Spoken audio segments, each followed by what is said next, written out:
Hi, I'm Jeremy Crosby. And I'm Nick Boucher.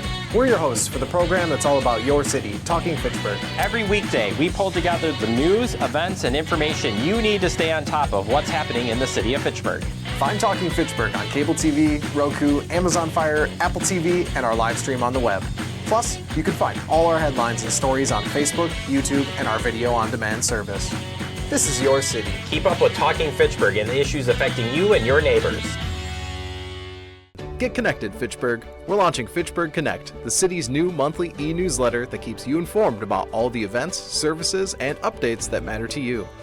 Get it in your inbox once a month. Sign up today to get Fitchburg Connect.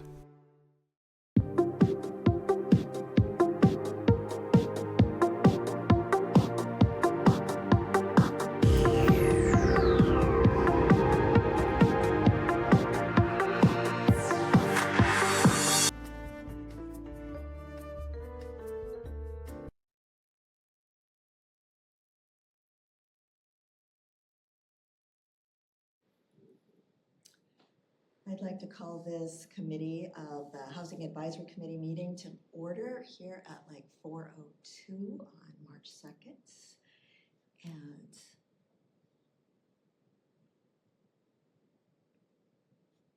if we could have a roll call, please. Absolutely. Olivia Perry, Brian Shimming, Brian McKee. Here. Godwin, Jenny Sanders. Here. Marshall Mertens. Here. Mallory Gorman. Here. Michelle Bozeman. Here. Gabriella Gerhard. Okay, thank you. Having met quorum, we'll open the meeting, and first item on the agenda is the approval of the minutes for our October 13th meeting. Do I hear a motion to accept the minutes? Motion. Okay. And a second? Second. I'll second it. Are there any changes that we would like to make? Hearing none, the vote. All those in favor? Aye. Aye. Motion passes. Next, if there's any public who have a non-agenda item to discuss, please speak now. Hearing none, we'll move on. Next item of business is the resolution R19-26. The committee is going to be discussing this for an action to be taken. Do I hear a motion to accept an action on this committee? A second? I'll second. Okay. So now we are going to discuss the housing plan final draft. And I believe that Kristen Fish-Peterson and Dana Sarver are here to present. Thank you, ladies. I'll lead in on just a little bit. So again, we have redevelopment resources here for the final draft of the housing plan. We did provide public feedback, or allow for public feedback for about 2 weeks, and we received about 10 emails. And Dana and Kristen will address some of the feedback that we received. And we did incorporate some revisions as a result of those emails. The next steps, so today is a discussion of the plan, and I guess depending on what the outcome is, then the next step would then go to CETA on March 26th, and then Council and Finance on April 14th. Also, I provided the housing memo that outlines those buckets. Those kind of outline some of the initiatives that are discussed in the housing plan. So with that said, I'll give it to Kristen and Dana. Thank you. It's nice to be here again. Today we're going to just remind everyone of the project scope. We're going to share a summary of feedback that we received, and then spend a little bit of time on goals, objectives, and recommendations, and then share with you the next steps, which Lorraine basically just stated for us. So again, the scope was broad and deep. However, it's listed here in bulleted format. We reviewed existing documents, which are summarized in the final report.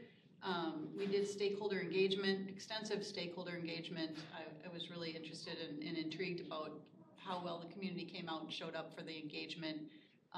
That summary has been presented at previous meetings, but it's in the document. We spent a lot of time on demographic, geographic, and economic data collection and analysis. We looked at existing conditions, trends, and projections. We dug into housing availability, affordability, and accessibility. Then we looked at projections. Previously, that was all looking backwards. Then we looked forward, market projections and gap analysis. We developed housing development strategies, policies, an implementation and evaluation plan. We drafted the document with graphic design and mapping, and now we're presenting it to stakeholders. As far as feedback is concerned, as Lorene noted, there was a significant amount of feedback. I thought there were some additional clarifications on definitions, methodology, and fund capitalization, like how are we paying for these projects? Questions about that. So, I mean, fund capitalization is coming from tax increment financing, which if we need to clarify in the document, we absolutely can. We want people to know that these projects are funded by money that's already been paid for by other developers in other TIF districts that have closed, and so it's not coming from people's tax dollars.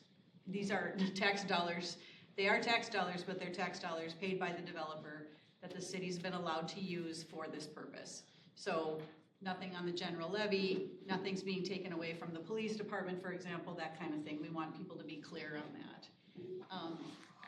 There were some perceptions, and many of the comments, the people that took the time to respond read the document, they were thoughtful about their comments. Some just wanted to narrate concerns that they have. So there weren't as many actionable comments as appeared. It wasn't one for one. We didn't get an actual change to the document for every response that someone shared, but some people just wanted to share their thoughts, which was great. So there were several perceptions. Some shared a perception that the city might be overbuilding, that property tax, we heard a lot about people's feelings on property taxes and trends and exemptions. There was a little discussion around short-term rentals or units owned by corporations. How can we prevent or regulate? I think the city already has a short-term rental policy, so we're not really addressing that. Program parameters to reduce risk or fraud and abuse. Those programs that were designed for homeowner rehab and down payment assistance are pretty airtight on fraud and abuse. So staff will make sure that when those are implemented with the agencies that are carrying them out, those things will be in place. And then again, program capitalization and prioritization. Should we be doing something else with this money kind of thing? And the money that is identified for these things from TIF is exactly for this kind of programming. That's what it's earmarked for. That's what the state statute has identified it for. So there were a couple of proposed ideas. Somebody suggested a development moratorium. Another suggested that the city act as a real estate broker for a reduced fee, and of course those aren't making it into the final product, but we want to call them out and say we heard them and they're acknowledged.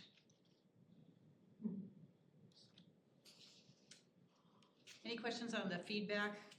Dana put every single comment into a spreadsheet, and we discussed every single one of them, whether action was warranted on our part or not through the study. So we have logged them all and taken them all into consideration, just so you know. Was there overlap or multiple people that voiced comments and concerns about the same things? Or was it just, this was one person, this was one person, this was one person? Mostly one-off, Okay, I think. so there wasn't like 7 people that all said the same thing about There was maybe 2 or 3. Our property taxes are already going high. How Yeah. are we funding this? That was Yeah, like the comments 2 or about 3 property that- taxes, we heard maybe 2 or 3 times, but other than that, Yeah. these were all one-offs. Okay. And we want to hear from people. We want their thoughts. The people that actually took the time to read it and read it thoroughly. And there's a lot in here. If you've seen the study, there's a lot of information in there. So want to just spend some time now on goals and objectives. And I don't need to read all of these one for one, but just want to make sure that if there is discussion that the commission wants to have around these goals, that we can do that here. So the goal, the number one goal, the top goal, first goal is to ensure safe, quality, and affordable housing for all residents. How we want to do that is to preserve and improve the existing housing stock. My first instinct is always to look at, making sure what we have is in good shape. That's going to be our best source for naturally occurring affordable housing. So we want to make sure it's in good condition. A second objective would be to support residents' ability to enter and remain in home ownership. We did hear a lot that how can we help people get into being first-time homeowners and own homes rather than renting? So what's listed under those objectives are strategies to get us to those goals and objectives. One person was concerned about the housing quality code enforcement recommendation, thinking that it was going to be for every single family unit and every multifamily unit.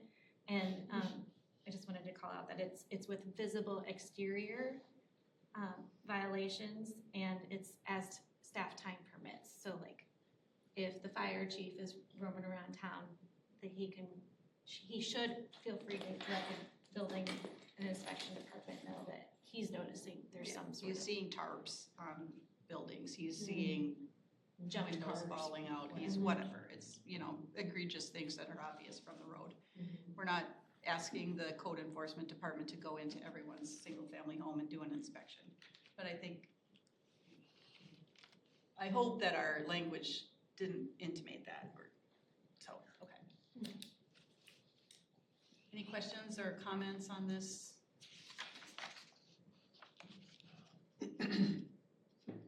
The second goal, to expand the housing supply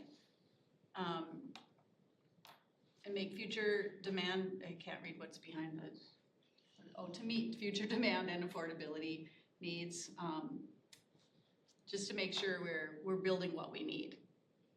So increasing the production of a diverse housing types, including missing middle, affordable options, and making sure that things are affordable includes the development fee review. And then the second objective is to enable strategic land readiness and assembly. So first of all, produce housing where we can, whether it's infill or a new things that are already ready to go, but then look at where's that next step? Where are we developing? Making sure that we're ready with land and assembly of parcels. So we discussed a land banking program, public land inventory, just making sure that what the city owns now is available. And then site readiness initiative and development pre-approval zones. These are just some tactics that communities are using. You have the unique situation here where you have a lot of land in the city, but it's not ready to be developed, and it's not available for sale. And if it is available for sale, it's not affordable for a developer to transition into residential units. So you've got some things to, Mike and his department are gonna have to be watching for opportunities. And they are constantly doing that now, but how do we expand the supply? And one thing I wanted to bring up was that the development fee review we were asked to do a comparison similar to the 2019 study. So we did a comparison just as like an informative thing. It wasn't a fiscal impact analysis by any means. It was, so somebody asked, well, how is Verona's development fees impacting their development? That wasn't part of our original scope, so we didn't dig into that. Yeah, we don't really know, and Fitchburg's fees may look a certain way compared to other communities. However, your speed to market is a lot faster. You are basically the fastest community from start to finish when it comes to getting things developed. So, developers might say fees are high, but they're going to complain about that in every community. The only thing I'd add on to that is that, and I'm doing this with my old WIDA hat on and my old Division of Housing hat on, is that when we were out looking at projects statewide, and I've looked at hundreds of them, I mean, we had an affordable, perspective, as part of the mission, but with Fitchburg, because of the way Fitchburg has grown into the way it was when I moved here, it was like 6,000 people there, and now it's like 34. So,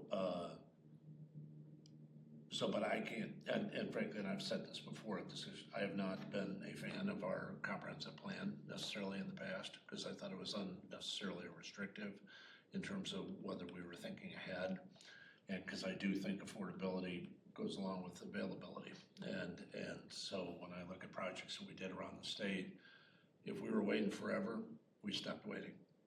And Right. so Yeah. I think we gotta realize in the city that, we want quality developments, and we do, we want that here. And I say this having grown up down by the field house, and the house that was built in 1938 or whatever it was, back then, but I'm always conscious of that issue of, I don't even see it as a balance between quality and future availability. I see it as, especially in a hot market like Madison, but I see that I'm traveling the state a lot these days, and I'm talking to a lot of local officials, and I just wanna make sure, and as I say, the comp plan, there were parts of it I really liked from before when we did the one from 10 years ago, and there were parts of it, frankly, I did not like, because I thought we had handcuffed ourselves, and I think we have to be, I think we have to make sure we understand the market and what the market's looking for. Sure. So, and I'm not a market-only guy. Having been in the affordable space, Yeah. I understand that we're right, but in a, I don't know if I should call it a seller's market, but whatever we have around here. Jen, if you qualify. So, It was more of a seller's market, but It's starting to balance a little. yeah. we consult in other communities, and I'm working with the Village of Mount Horeb right now, and they have just purchased 137 acres to make available for housing, and we have significant interest in that development there.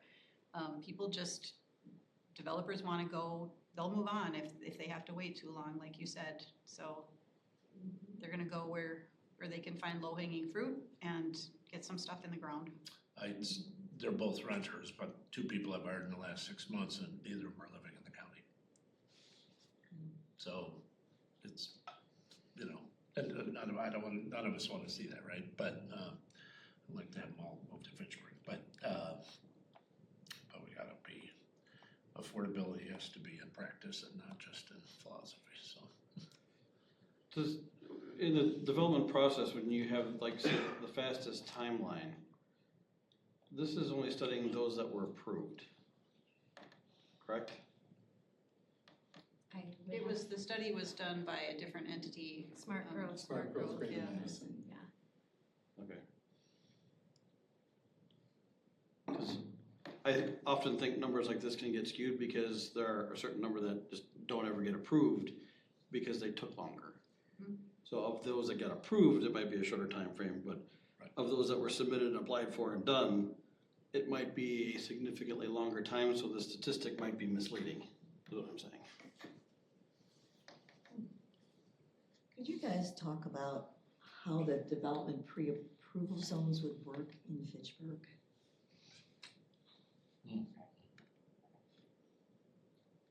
Let me go to that.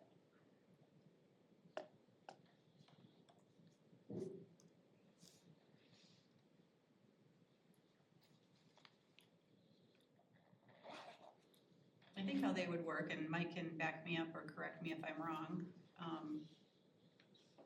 Let's see if I can get to that.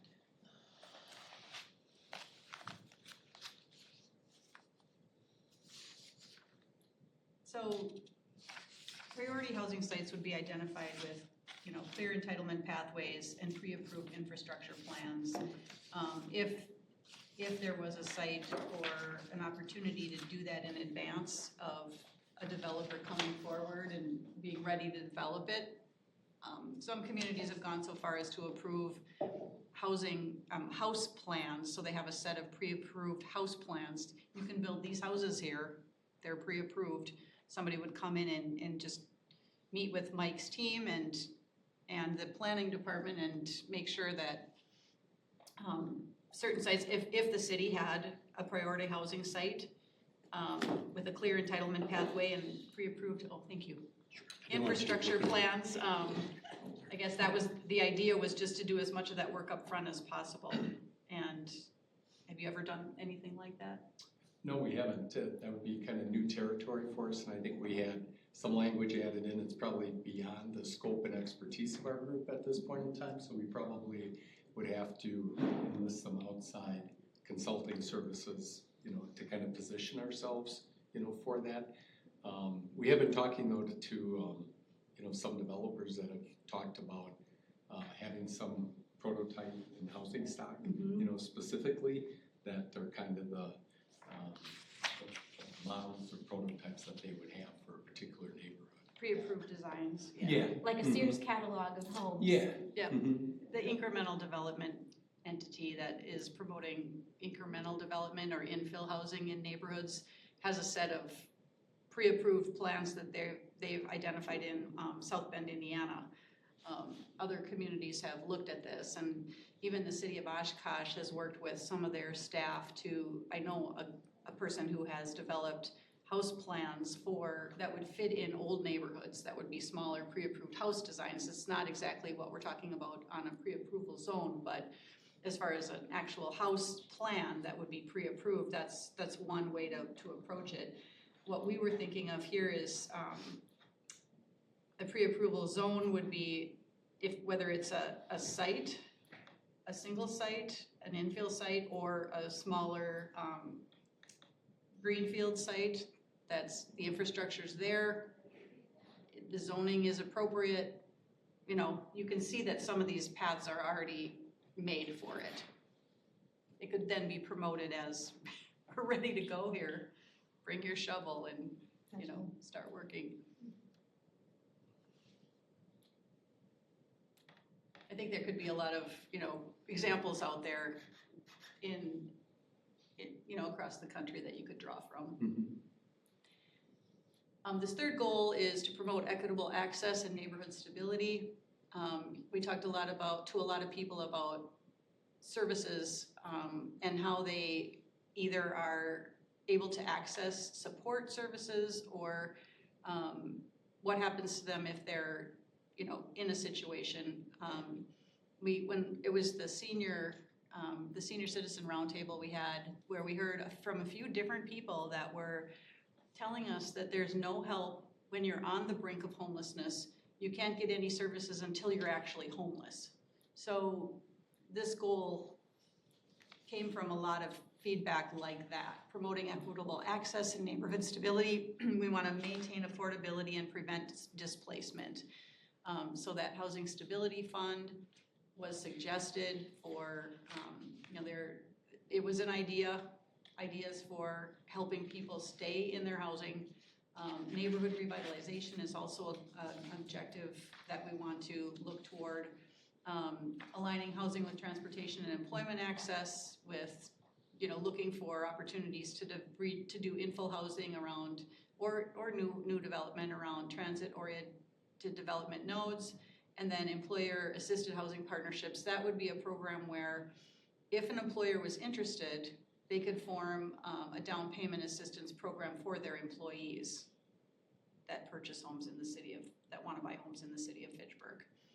So it would just be a program that, a Fitchburg employer might want to offer, but we don't want to say they should offer it or they have to offer it. We just want to make sure that if they're interested. When I worked for the city of Wausau, Colby & Colby Window Manufacturing offered us $5,000 to, this was a long time ago, but it was $5,000 to their employees to help for a down payment. Sheboygan County's done a similar project by partnering with, you know about that. It's really cool. A couple of major employers funded the project. I think it's called Home, something about Home. No, I can't remember. Anyway, that's another one. And I wanted to go back to the first objective too, with the maintain affordability and prevent displacement. Another layer of that is when we went and did these neighborhood meetings with folks, they were really concerned about the disruption that the economy or the political atmosphere could impact the fabric of their neighborhood, because all they wanted was green space for their kids to play, and they depended on each other for childcare and just emotional support. So they were very concerned about maintaining that.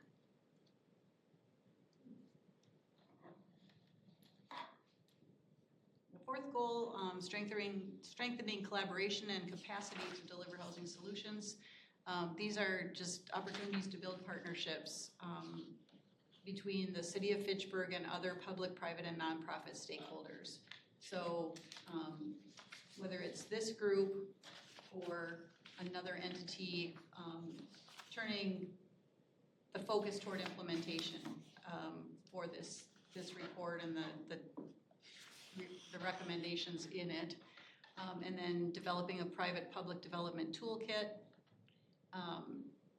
There are a lot of public sector entities out there that want to develop housing, and I think the staff here has a good handle on who those are. In any place they can create a partnership between the city, a public entity, and a private developer. That's all good stuff. And then maintaining ongoing data and performance tracking. This is just making sure we can track the metrics so that when you get a few years down the road, you can say, here are the initiatives we implemented from this housing study, and these are the results we have to show for it. I know you'll be spending money, and that'll be one big result. But in addition to that, what did we get for the money, and what have these programs and policies generated in terms of results toward our goals?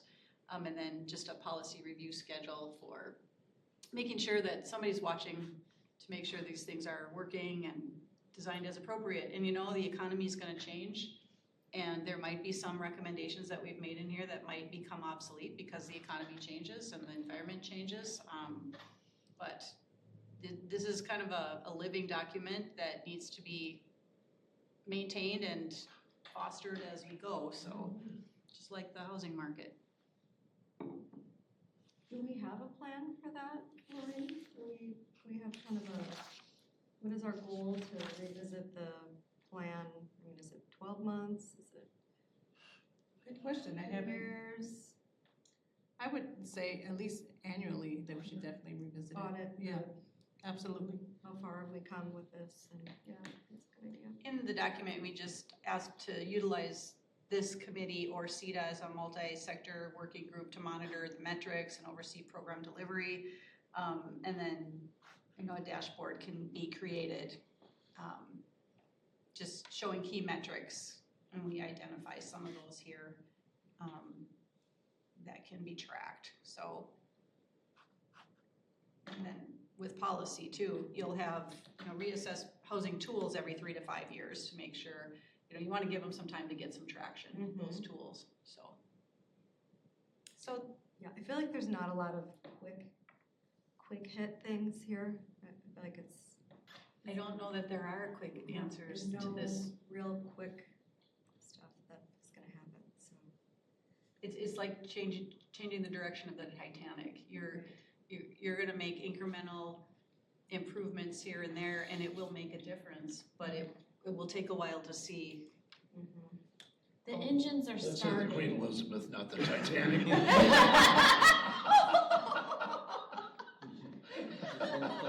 Titanic, you're making me a little nervous.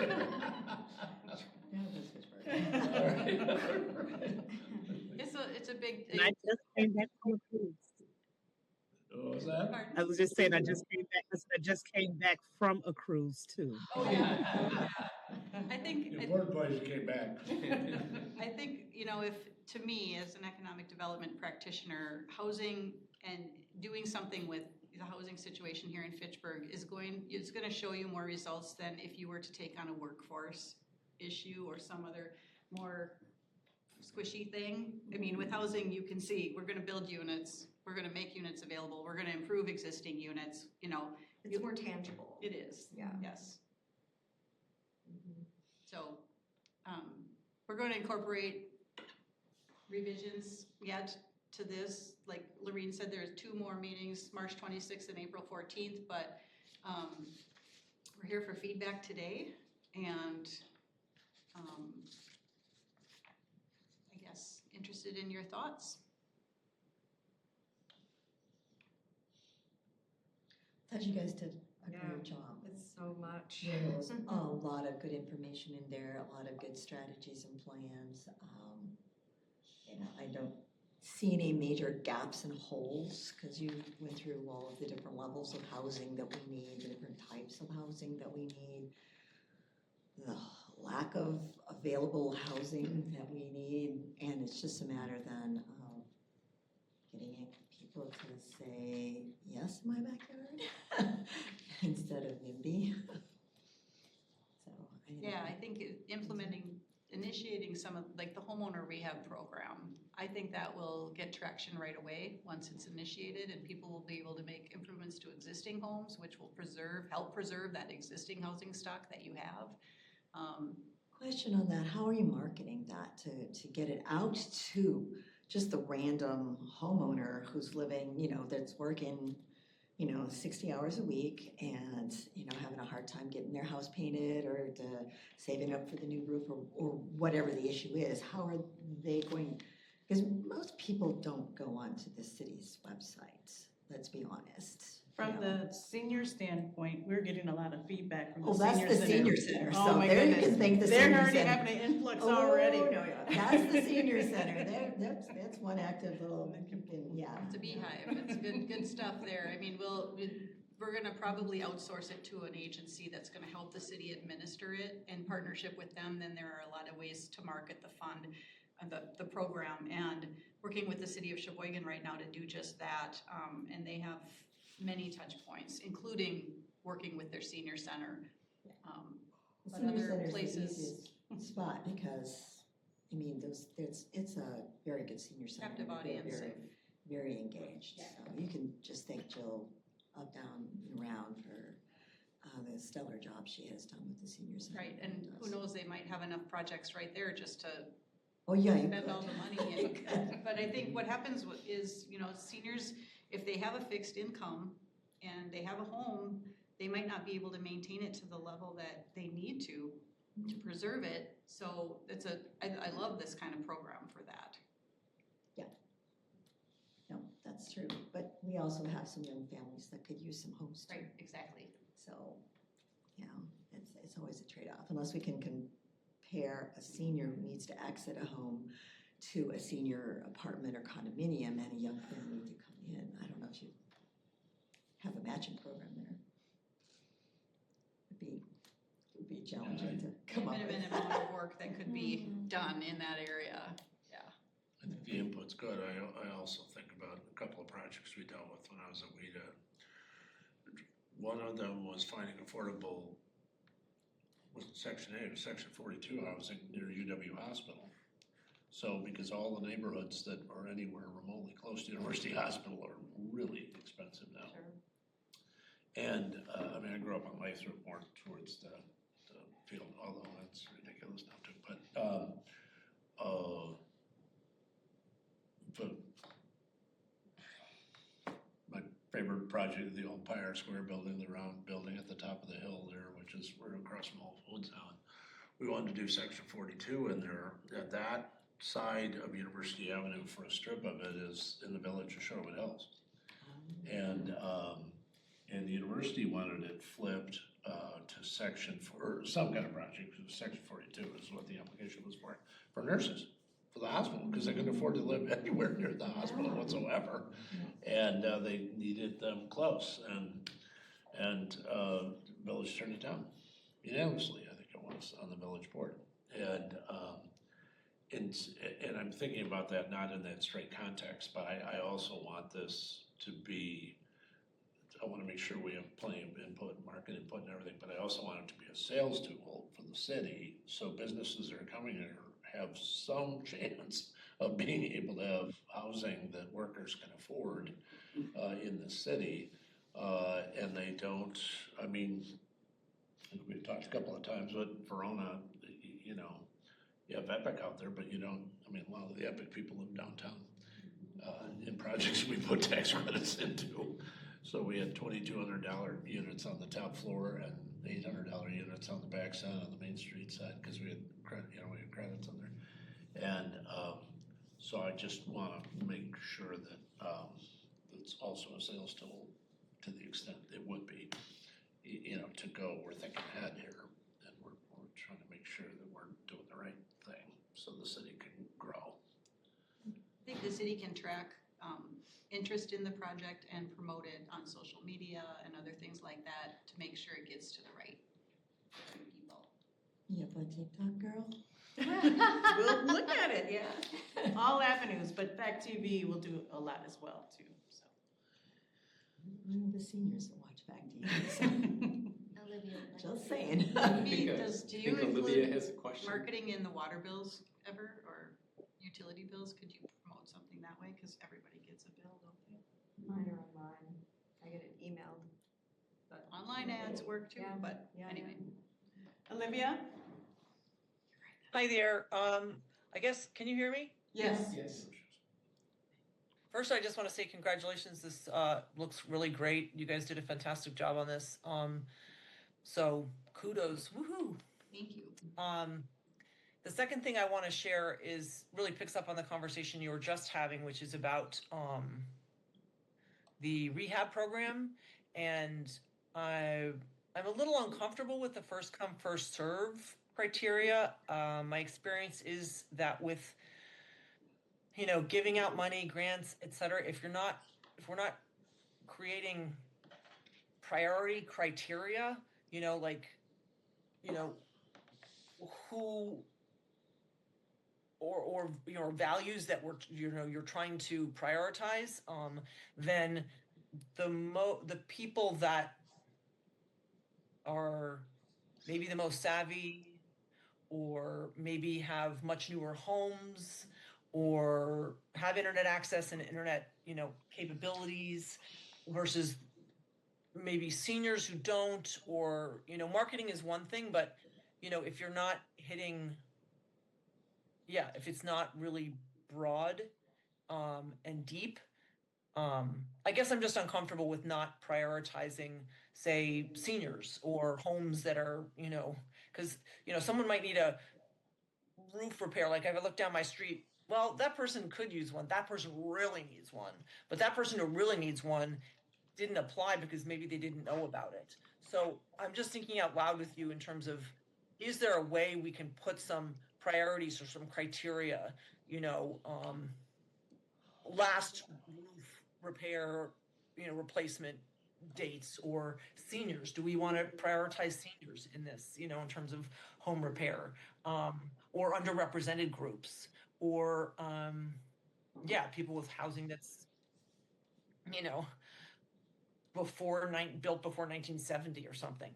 And I don't have the answer, but I just feel like first come, first serve, and marketing is it's like, I feel like we should be making more of a distinction, identifying, you know, priorities. Doesn't mean that, you know,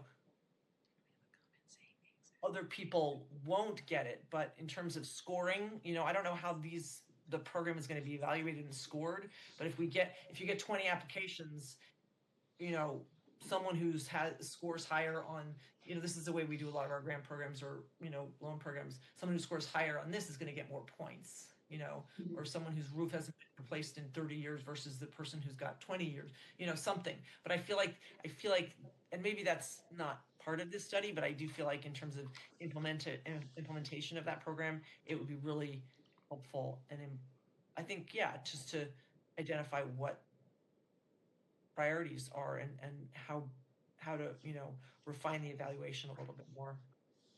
So Olivia, keep all these great ideas, because all of these programs will be outsourced, and we'll do an RFP for each of these initiatives. So when we get to that point, definitely let's vet the whole program before we do the RFP. So keep all those great ideas, please.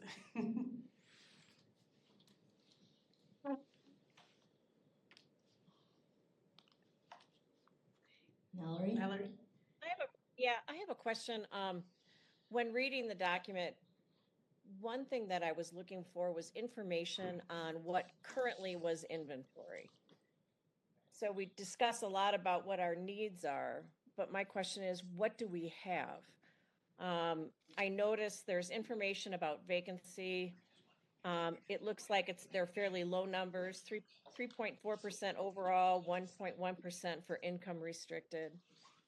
And there's some information given on where our Section 42 tax credit properties are. I think page 47 lists about 14 different properties that I think are income restricted, and I would assume that's predominantly Section 42. I guess my question is, of all the units that we have, what do we have? How many of these units are market rate? How much are Section 42? And you gave the information. And how much NOAA? What's and how that? much NOAA? And how much NOAA? Yeah, exactly. Just building on that. Yeah. Mm-hmm. I would just like to know what the inventory is, right? And how much, and how much NOAA we have, really, because we need to think about those properties as well. I'm a little concerned about the vacancy numbers that were given, because it seems super tight for the income restricted, the 1.1%. And I know those numbers are fluid, right? They change, they're variable, I get that. But did you kind of backtrack and look at those properties that you identified as Section 42? Did you contact the management companies or the properties to find out what their vacancy rates were? And I really don't have a feel when I drive through Fitchburg how many Section 42 properties we have, how many market rate properties we have, how many mixed properties we have. Because some may have a affordable component within a market rate building. And so I think that having an idea about what we have is really important to move forward and project what we need. And so I just didn't see a lot of information in this report as it related to our inventory. I think that's good. The other thing is workforce housing. Workforce, as it's mentioned here, page 48 talks a little bit about workforce and demand forecast. Workforce to me means different things in different jurisdictions.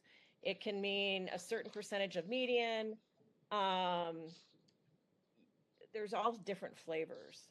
And I was wondering why, like, the demand forecast looks at it's affordable and senior and market rate. I guess affordable could encompass workforce, but then it's teased out below when you talk about owner-occupied housing. And then I didn't know what workforce meant as it related to owner-occupied housing, because to me, I'm not sure that's workforce. So I'm a little confused about how that terminology is used in the document. I can try to explain it in the demand forecast, but going back to your first comment about the existing housing characteristics, we covered in chapter 4. Dana, do you want to talk more about that? Or? So, sure, okay. So yeah, chapter 4 goes into like the existing housing stock by different housing characteristics. There is on page 17 a table comparing some of the metrics from the 2019 study to what we were able to find in 2025. You'll notice that there's a grayed out box. That's because we were waiting to hear from Dane County Housing Authority on the number of units that have some sort of subsidy. We have since gotten that number, so I'll be updating that. I believe it was 306 units total. The county also has a list of different properties by, I think, municipality that I could attach as an addendum. However, there's I have a little bit of a hesitation in doing that because of the privacy of the tenants. And do you really want to call out where those units are located for the sake of the tenants that may be there? Versus having just a number rather than the location. Because to your point, some units they look just like a market rate project, but they're actually affordable. And that's usually thanks to WIDA with an H tax credits.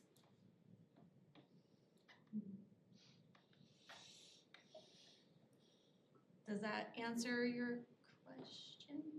Oh, I can't hear you, Mallory. Mallory, I think you're muted. Oops, sorry. So I printed this out, so I'm looking at my page numbers. So 17 table is notable numbers. Is that what you're referencing? Yes. And then chapter 4 starts on page 26. Okay.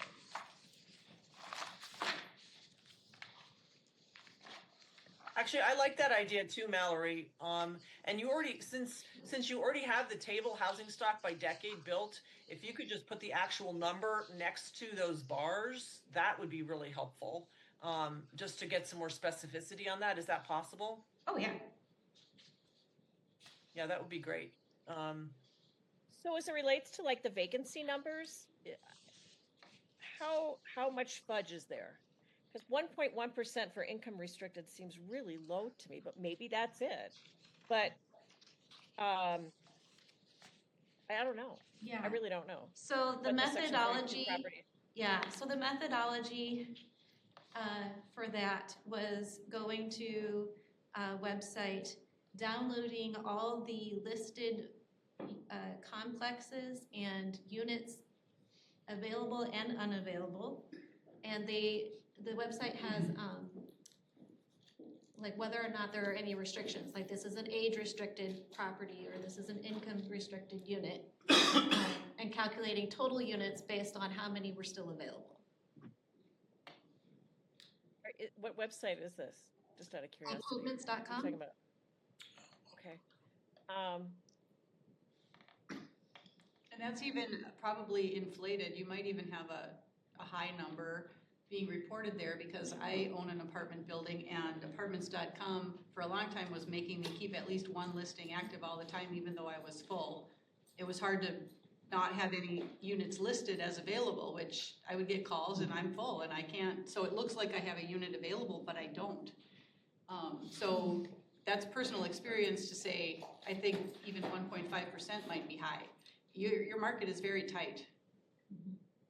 And if I can add, Mallory, having been an affordable housing developer with a not-for-profit that ran our properties once they were, the deeper the affordability, a 30% unit is hardly ever vacant. The waiting list for them is so long. Right. So for affordable restricted, income restricted, unless you're at a 60% AMI with an overbuilt market, you're going to have just a horrible vacancy rate. It's just going to be so low.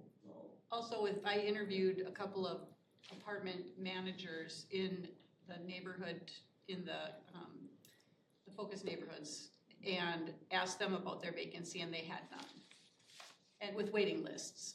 So yeah, and I'll concur throughout the county that all the WIDA folks that we lend to, they're all waiting lists. There's no vacancies.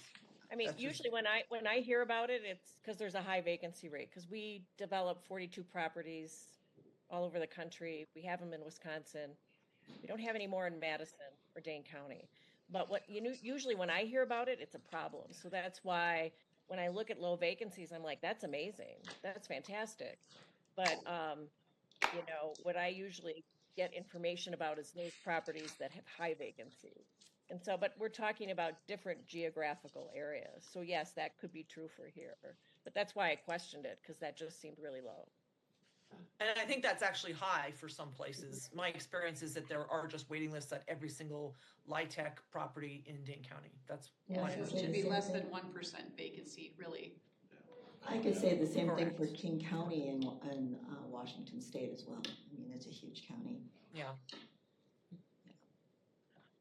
One other thing that I was wondering, and I think this is, I've just heard from developers over the year, it's really helpful for them to hear the number of units you're trying to create over a given period of time. Is it possible to specify that? I know that in the regional housing strategy, we identified that, at any given time, 26% of our housing stock and needs to be affordable to folks who are, LMI, low to moderate income. And I wonder if it's, that could translate to this, or translate to the number of units, just because I think it's so much easier when a developer sees, oh, they need this X number of units. So it's just more of an invitation. It sort of smooths out the, should I not? Are they interested in my development or not? Kind of, deliberations that I know a lot of developers go through. And that's just specific to LMI, Yep. It could also be, in the regional housing strategy, we identified that the county needs 250 single family units a year. And that's countywide, for first time home buyers.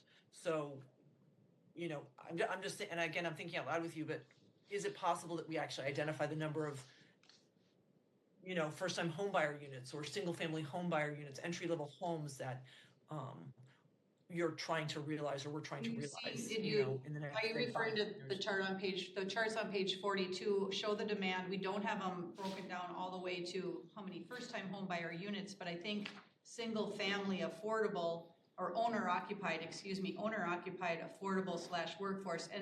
And Mallory, to your question about that was just anything below market rate. When we say affordable or workforce, we're talking below market rate, owner occupied. So we didn't break it down any further than that, because then we're really, this is where the art and the science that come together when we're doing housing studies, when we do the demand forecast. We think the market can absorb 785 market rate single family homes broken out by that number of bedrooms, and 550 affordable or workforce homes, but it could be more than that. This is a conservative estimate over the next 5 to 8 years, and the market's going to change enough in that time that we don't think it would be accurate to go further or beyond that. We also try to be conservative coming out of the gate, because we want to see how the market's going to react to those things. But I think your first-time home buyer, would be in that affordable / workforce owner-occupied 2 and 3 bedroom. If they can afford it. I do.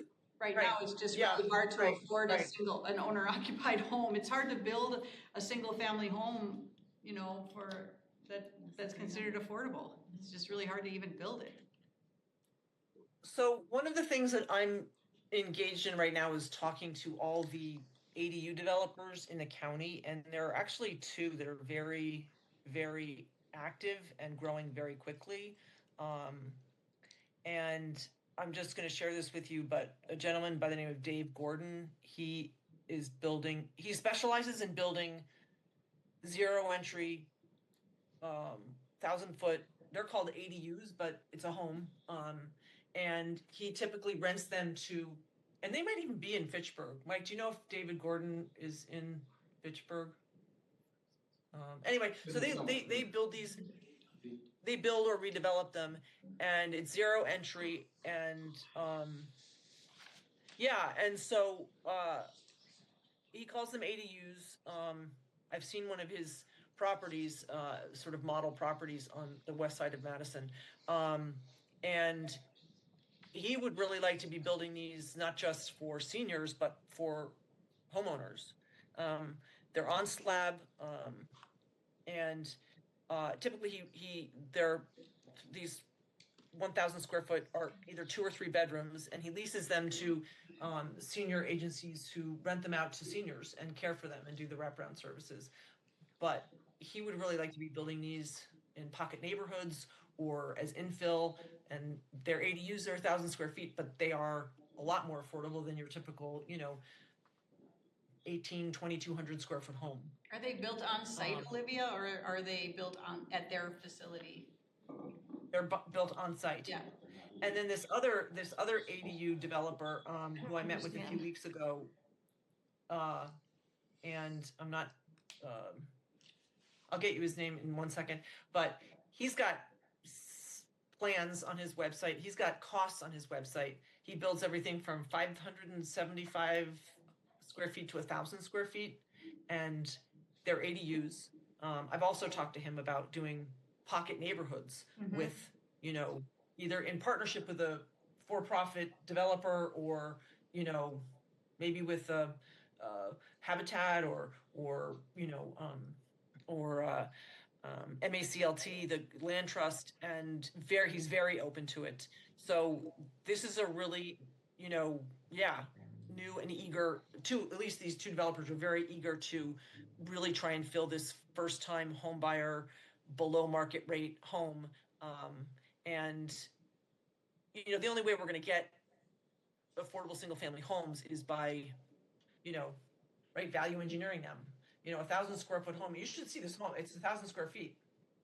My top floor of my house is 1,000 square feet. It's very old, but it's a beautiful home. It's on slab, 0 entry, and I know we have so many seniors who are desperate to downsize. Yep. But very high quality finishes. I mean, his probably won't be quite as affordable as the ADU guy because he is very interested in serving this affordable market.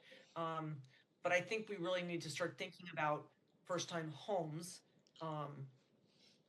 In addition to Habitat and MACLT, as people who can build, smaller homes that are going to cost less than, your typical, Viridian units and are smaller and, have fewer of the traditional amenities if we want to really get people into single-family home ownership. Anyway, I think I kind of digressed a little bit, but I do think it would also be helpful to talk to Mallory's point, really maybe get a little more definition on the workforce housing, and maybe even have I don't think I remember seeing a definition section in the report, but if you don't have one, it would be helpful to have one, because people will, it's just really important to be consistent across all of your, all the references and making sure that everyone knows, because this is really a guidance for developers as well. So I do think workforce housing in general has been considered to be housing that's, can house a workforce in a given area. But if you're talking about workforce housing that's actually subsidized, then that might fall under affordable housing, affordable workforce housing. But it would be helpful to have definitions so we can all be consistent across, everyone can be consistent across the report. Olivia, was one of the developers you were talking about, was it Boundless Tiny Homes? Boundless Tiny Homes, yep. Mm-hmm. Okay, that's what have they presented to you guys? Yes, they have, actually. Is that the second one? Well, Olivia, what are the costs per square foot, just out of curiosity? For the... I can jump on the website for Boundless Tiny Homes, and the 1,000 foot, let me see. You can look at the, if you jump on Boundless Tiny Homes, he literally has 4 or 5 models that are all cost out, estimated. And it's a fantastic website. I mean, he's done a lot in the last few months. I don't know when the last time he spoke to you was, but he's got detached garage ADUs, attached, and different plans for each of them, and they're all costed out. So it depends on how big the ADU is and how, Olivia, what's by definition, and I guess I'm confused, aren't these just tiny homes or single family homes? I mean, what makes them an ADU? Typically an ADU has to have sort of the mothership that it's somehow connected to. So So what's happening now, because the market is really, seeking to find affordable homes for first-time home buyers, that the ADU term is becoming sort of interchangeable with a small format housing. So Shouldn't be though. No. it's called an ADU, but if you have an acre or 2 acres of land right now, and you were to hire David Gordon, who's doing these 1,000 square foot zero entry homes, and he calls it tiny homes. I don't know. We've talked about his branding because it's a little boundless tiny homes is a little bit misleading, but an ADU, it can be an ADU, but it's also a home. So you can have a home, an ADU. You can put, if you have an acre of land, you can put 5 quote unquote ADUs on it because it's no different. But an ADU on an existing lot would be defined as an ADU, but an ADU on a lot that doesn't have an existing home wouldn't necessarily be called an ADU. It would be a small format home if it's 600 to 1,000 square feet, right? So the words are becoming interchangeable.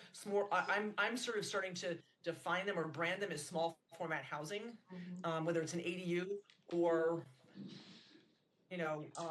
whether it's an ADU, depending on where it's located. If it's located on a residential property behind someone's home or adjacent to someone's home, then you can call it an ADU. But if it's on a lot that, you can fit 6 or 8 of them, then it's a small format home.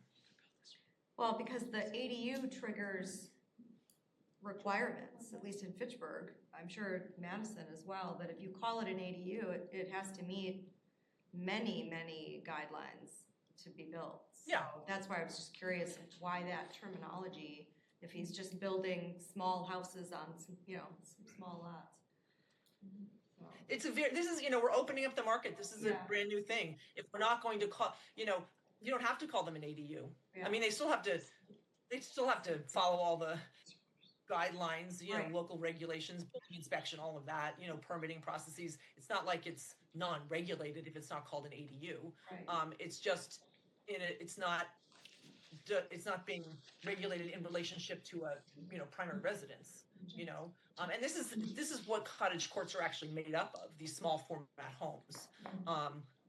As a visual reference, or as someone, we're all used to hearing the term ADU, you can say, well, this is a cottage court, made up of small format homes, AKA accessory dwelling units.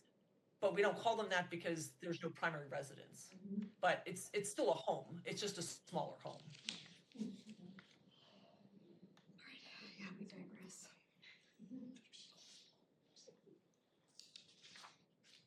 There is a definition section in the appendix, so we can add any definitions that you want to that. They're bigger topics like HUD, area median family income, and vacancy, but we can add other definitions there. Affordable is in the affordability section, but I can also put it in here just as a reference. And workforce. Yep. So Olivia, if you think of any other ones, you can feel free to email me and I can let them know. Okay, I can't remember. Mike, do you have a cottage court district in the zoning code? No, not that we have now. I think that's something that they're going to look at with the zoning code rewrite and update. And did the study talk about cottage courts or small format housing? I don't remember seeing it. The missing middle categories, yeah. Did you actually talk about cottage courts or pocket neighborhoods, or you just talked about missing middle? They had an example of a cottage court kind of thing, where you had like 4 little houses or 6 little houses clustered together on a big Pocket neighborhoods are one of my favorite things in the planet, and I would love to develop one personally someday, so I'm surprised, but you should. I think they're awesome, and I think they're a great opportunity to build smaller footprint on smaller lot and cluster group homes together, so cluster homes together. Goal 2, objective 2, missing middle incentive policy with a graphic of a missing middle housing example, cottage court. But we didn't specifically call out, have it added to your zoning code, that kind of thing. That would be, I think that would be a good refinement if it's possible.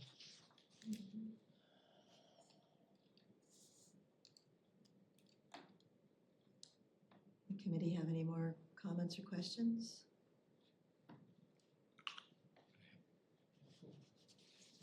Brenda, check first. Bill Jetzer would like to make a comment. Yeah, a couple of comments and questions. First, I appreciated the presentation. I read through the whole thing and, what I came away with was, man, there's an awful lot of current conditions and what were the goals and objectives? So I'm glad you you did this presentation today. I'm also thankful for the entire plan, particularly the financial analysis that you had in there. I've often wondered, just how many hoops have to be jumped through to build in the city and what does it cost? And, it looks like the sum total of all our permit fees, park fees, impact fees, building inspection fees, all of that stuff lands somewhere between 2% and 3% of construction cost. And, it was high for the area, not the highest, so we're not an outlier. So I guess I don't feel terrible about that, right? And I guess, when people talk about affordable housing, it tends to be about the housing, only the housing. And I like to talk about the total cost of living, right? So what are the two biggest expenses? Housing and transportation. And I feel like, the planning department and the transportation department need to get together more. We need to build walkable places, National Association of Realtors does a study every 3 years or whatever. The most recent one was 2023. And, the result was more than half of the people in all demographics would pay more to live in a walkable neighborhood. And just, typical zoning in the United States is, no, people live over there. All the places they want to go are over there and over there and over there.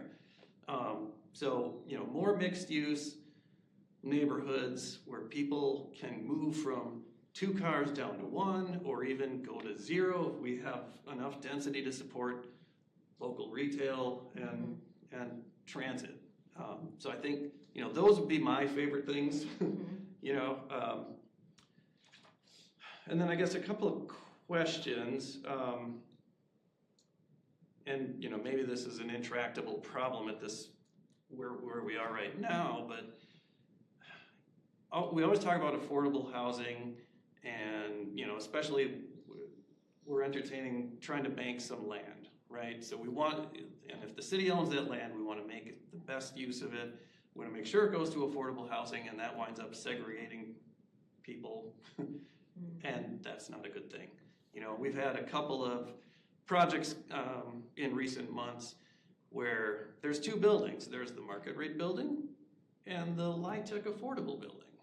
And again, I'm grateful that in both of those projects, the developers, used energy efficiency to drive up their score to obtain those LIHTC credits. So the housing, the quality of the housing should be awesome, but again, it's segregating people by income. And I guess I would prefer that we don't do that, A single building from the outside, you mentioned it before, you look at it, you have no idea who's in there. It can be small units with all the basics for the people who are below median income, and then you can have a unit that's twice as big with all the upgrades for people who are more well off. So again, I guess just kind of a comment. On that one, Bill, I think our workforce within market rate program is accomplishing, what you're aspiring to as far as but all of integration. The economic incentives don't encourage that. They encourage the segregation, right? Yeah, although the program we've developed is encouraging it. Yes. Yeah. Yes. So more of that. Yep. More of that. And so far, we've been getting a positive response from developers when we, mention that program is available, to them around the city. So we're getting interest. A little more Yeah. dignity. Right. Okay. The other thing we're doing with that one is it's not just the small units, it's a proportion of the units within the building. So if they have 2 bedrooms and 3 bedrooms, at least one of the units types has to be proportional. Yeah. Because there could be families that maybe the studio or 1 bedroom doesn't work for them. They need the 2 and the 3 bedroom. So we're hoping that that can be a model we continue to replicate. All the cool kids use the term inclusionary zoning, and I don't know that I've ever heard anybody in the city of Fitchburg say that, but that's essentially what we're talking about, you know. Well, that didn't land very well at the city of Madison. Yeah. They tried. That was one of the biggest so flops ever. let's use our, And then I guess, just kind of a question, so 30-second high-level overview, what's the difference between a land bank and a community land trust? Who can speak to that? Go for it. No, you go for it, I don't know. You know more about it than when I do. when I talk about land banking, I'm using it casually and saying that if the city has the opportunity to acquire a parcel, I'm not talking about a formal land bank like they have in the state of Illinois. I'm talking about the city buys property, they try to transition it back to the private sector as fast as possible, but they might have to be the acquiring body just to move the market. That's my point of land banking. Okay, so the land trust and the land itself would remain in within the Right, trust. right, and I'm not recommending that at all. My point is, in certain instances, there might be an opportunity, and it might, maybe the city has to overpay just to budge the market, but you're gonna get the property tax value and meet your goal for housing after that.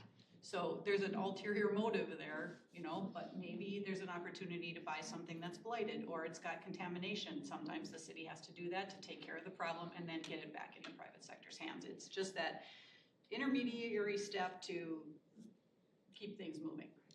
Might be acquiring multiple parcels too to assemble them to come up with a larger development opportunity. Madison did that on Park Street, multiple locations. They did it on East Washington, back in the day when it was the car dealerships. And there was just an article in the paper that they're gonna do it at Royster, where Rudebush still had the remaining parcels that haven't been developed yet, so they're gonna step in. That was just in the paper either yesterday or today. Obviously, we have to look at something as far as the size and scale that's appropriate for Fitchburg. And the goal isn't to buy and hold. Right. It's a hot potato. Once the city acquires it, you're gonna wanna get it out as fast as possible, in my opinion. So if we wanna define that a little more, a little better in the definitions area, we could say, in the terms of this report, our reference to land banking means this. There's the other half of that too. It's land bank / acquisition. So in the case of that, there's partners like Habitat for Humanity and the Madison Area Community Land Trust that have gotten earmarks from Dane County and are looking for land opportunities. So how would we maybe leverage our dollars? If they've got $1 million, would we do a dollar for dollar with them to go out and acquire property in Fitchburg? What are our parameters and the ratio that we would use? And that's, Lorraine's already working on putting some ideas together that will ultimately come forward to Housing Advisory Committee, CETA, and then ultimately Finance and Council. Because both of those entities would like to partner with Fitchburg. And we'd like to partner with them. I have 2 things, because I wanted to tell you from one of your list of comments, thank you so much. I went through all of them. There was a question you had about the duplex. Are duplexes more expensive to develop than single-family detached homes because of the numbers in the Well, yeah, so when it said duplex unit, I wasn't sure, did that mean a unit in building or the 2 units within the building? Yeah, it was per structure. That's how like the permits come in. I saw it updated, so now it's got units and structures, which is great. Yes. And then just to your point about transportation and priorities and where things are going to be built, and map 4 towards the end of the report prioritizes along bus routes, bike routes, and in the HNI, HNI, priority neighborhoods. Yes, that I got the right letters. It's not the right order, You're yes. good. So that kind of calls out to your point about having that walkable, because we did hear that a lot in the community survey. Well, the challenge is all our land is out in the country. It's not walkable to anything. Otherwise, it's infill. Right, You know? and there's not a lot of that. Yeah. Thank you.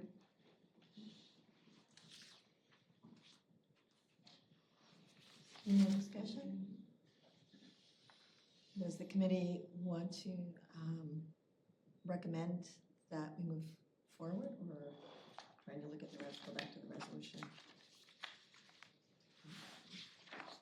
Here are the first. So did you say that there were still edits that need to be made to? Yeah, just some A few minor tweaks. revisions, yeah, clarification, Yeah. additional Definitions. definitions and.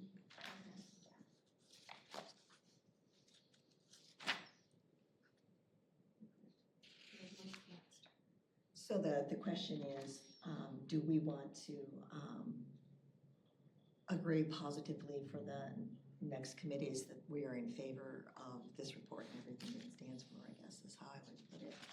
So we need Or- a motion to say that, and then with the edits. I will make a motion. Okay. Second? I'll second. All those in favor? Aye. Aye. Aye. Against? I'm sorry, Those, okay. Are we gonna be specific about the edits, or you just wanna kind of, you took notes and so we'll just go with some of those notes, or? I can go back.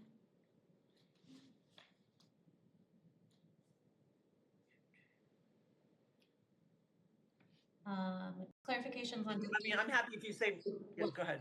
Today's meeting. Yeah, so definitions on affordability and workforce housing, land banking and acquisition, adding numbers to figure 19, which is the number of units per decade built. I think your comment about homeowner rehab program being first come, first serve will have to be at the program level, maybe. Right, yeah. Mhm.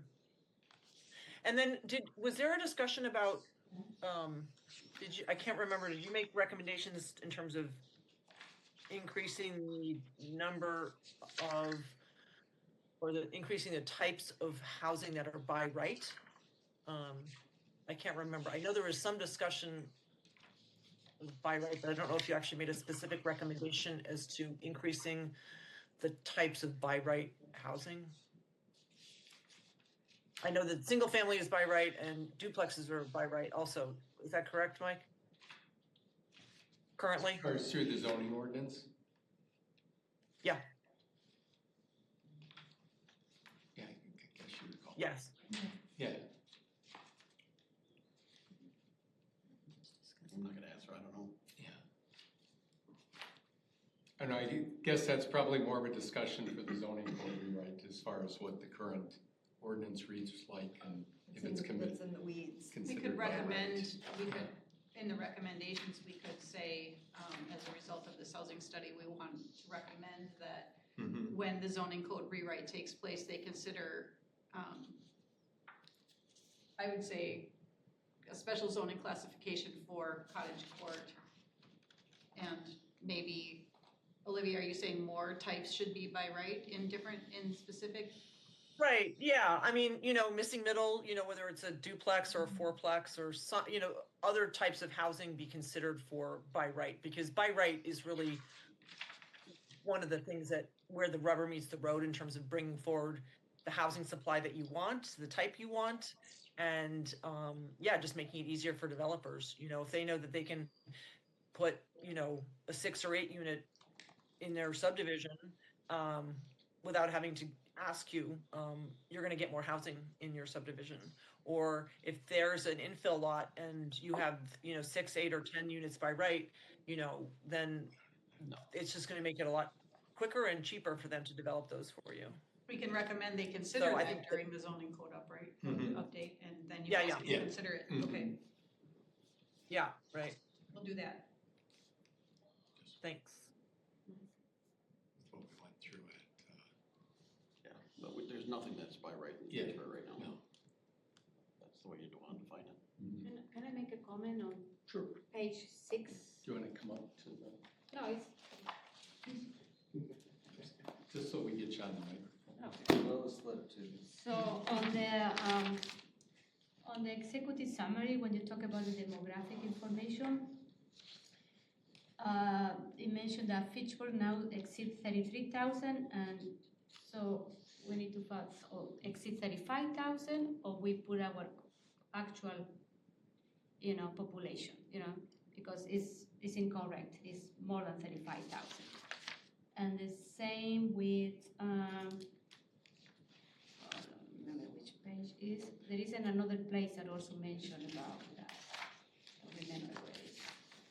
Oh, on page 9, population trend and projection. So, it says today the city has more than 33,000 residents, and it should be more than 35,000 residents. We can update that. Yeah. Thank you.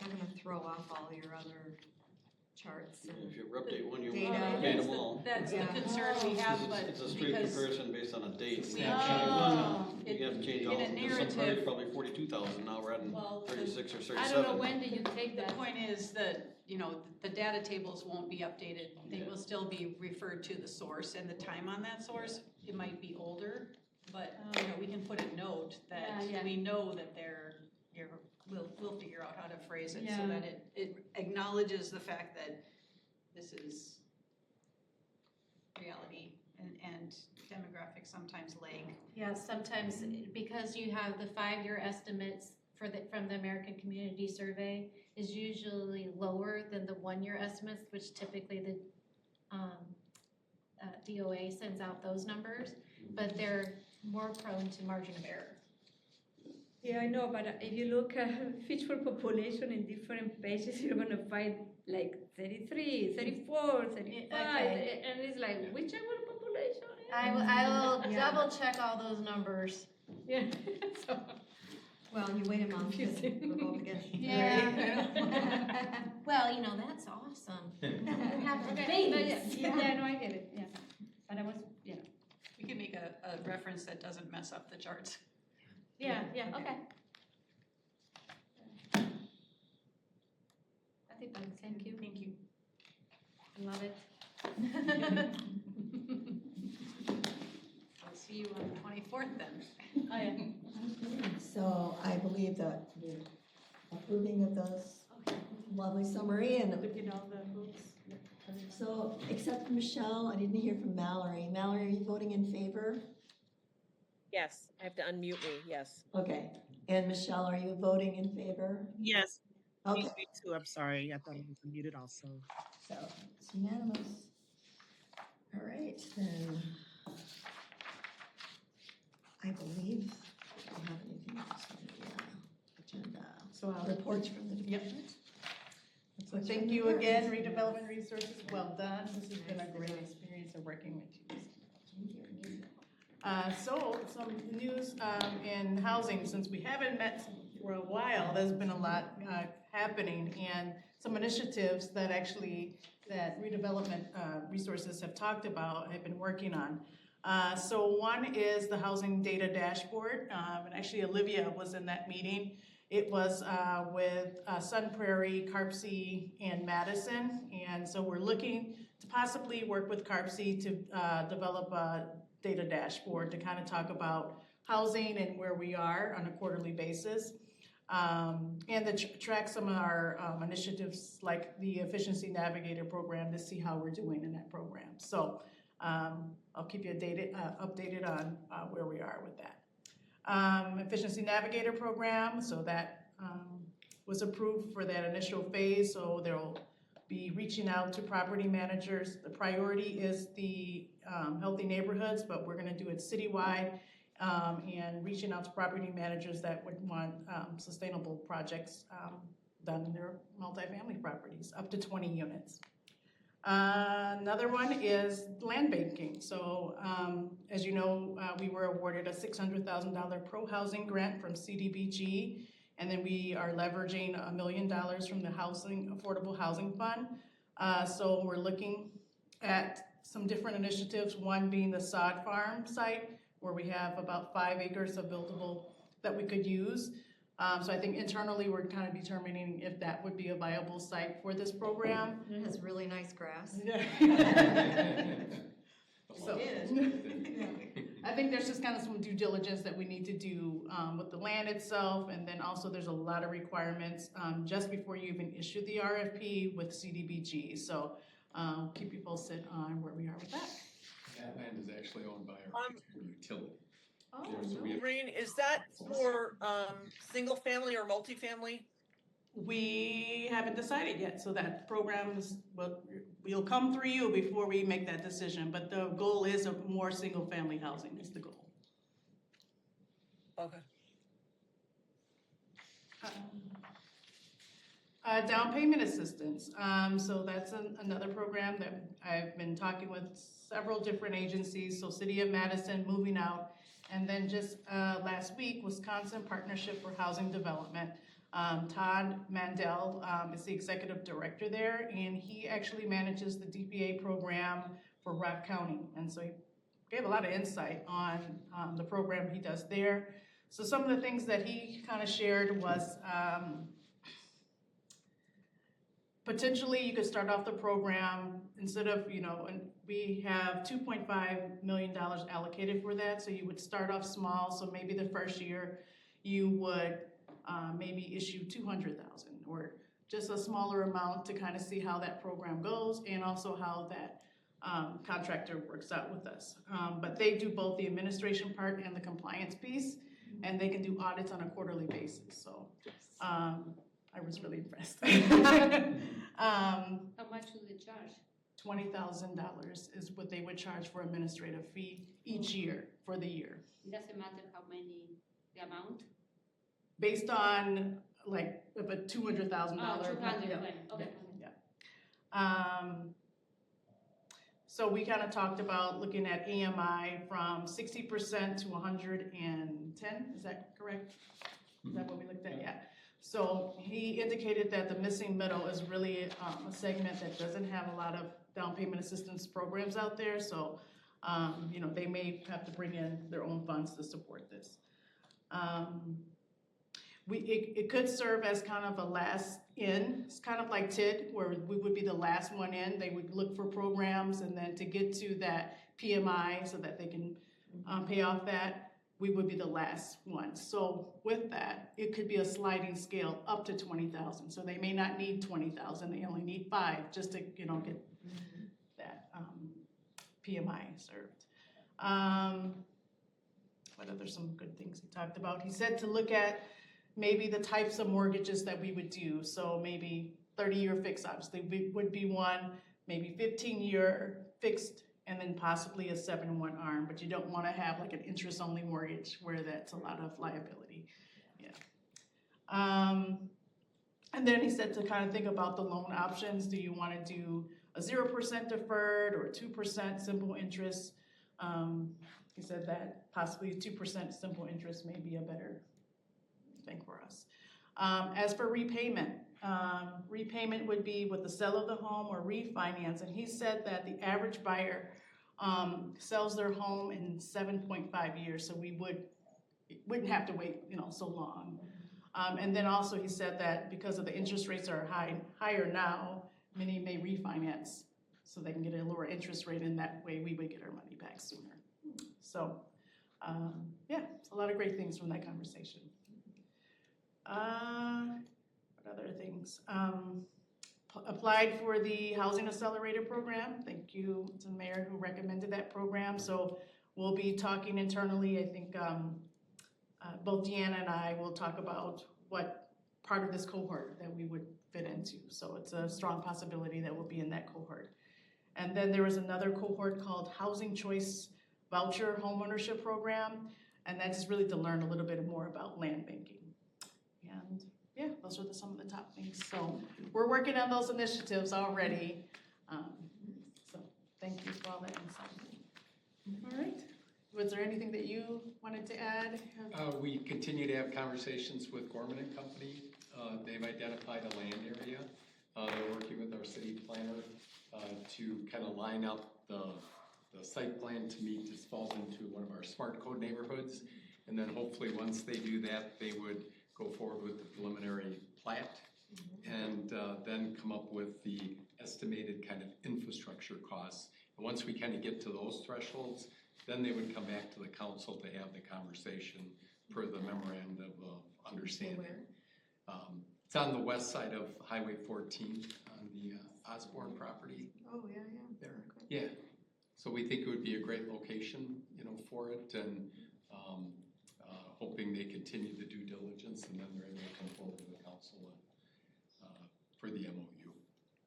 And then they also, through these conversations, are proposing a development for the lot on Index Road, north of the View Apartments, to do an affordable and market rate project, about 60 affordable units and 86 market rate on there. That's kind of that last lot right there on Index Road. You've got Valley View on the west side, and then Electric Construction kind of to the north, and the View Apartments to the south. So it could be a really cool project there as far as on the infill development, kind of a last remaining vacant lot up there. Bring us market rate and affordable units. So things happening all around the city. All right, do you think is that it for the report? Yeah, thanks. All right, well, our next meeting is April 13th, so mark your calendars. Can I hear a motion to adjourn? I will motion to adjourn. Oh, sorry. Oh, was it? Sorry. I'll motion to adjourn. Second. Okay, meeting is adjourned at